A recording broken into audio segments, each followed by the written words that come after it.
except they're new.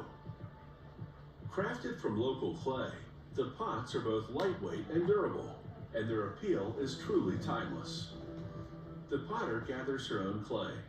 This is micaceous clay from volcanic deposits in New Mexico. She also mines minerals like iron oxide to paint the pottery. In its raw form, micaceous clay sparkles in the sunlight. Its natural glitter will make the finished pottery shimmer. She picks out leaves and tree roots because anything organic will outgas and cause the pottery to crack.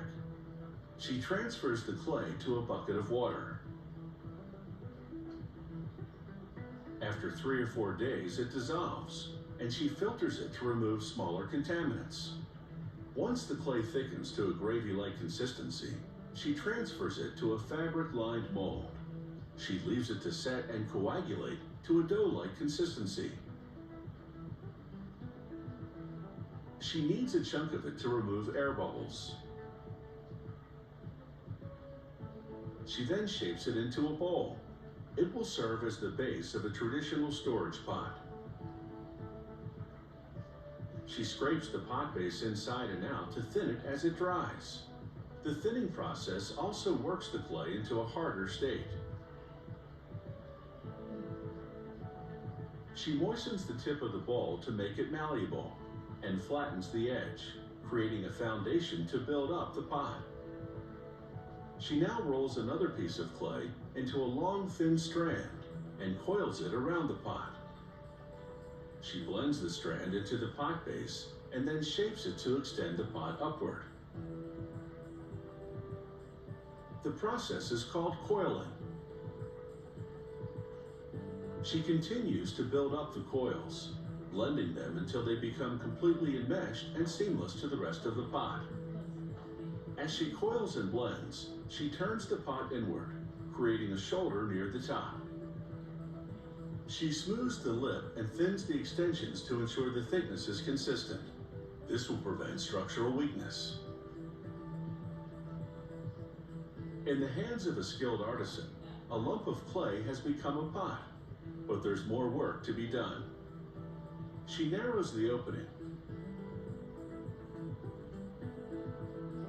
She cuts the lip in 6 symbolic orientations, representing north, south, east, and west, the sky, and the earth.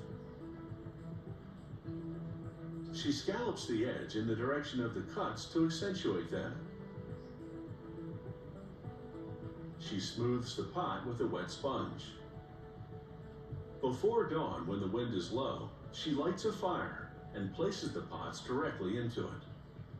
She stacks wood around the pots and flames engulf them.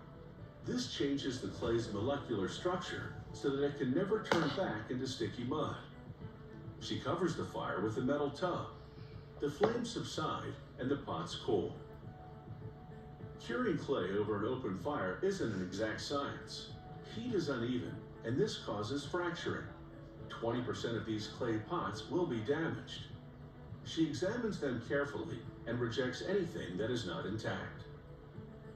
In addition to the micaceous clay pots, she also fires some red clay ones. She paints geometric motifs onto those, using the mineral paint she's prepared herself. Each pot is one of a kind. Quality varies depending on the nature of the clay and smoke patterns created during firing. She leaves the pots made of micaceous clay unpainted for traditional reasons. She signs the base and includes the name of her tribe. She tucks her biographical information into it. She's been making pottery since childhood. From a handful of mud to a storage vessel or cooking pot, Southwest native pottery continues to be a triumph of ingenuity.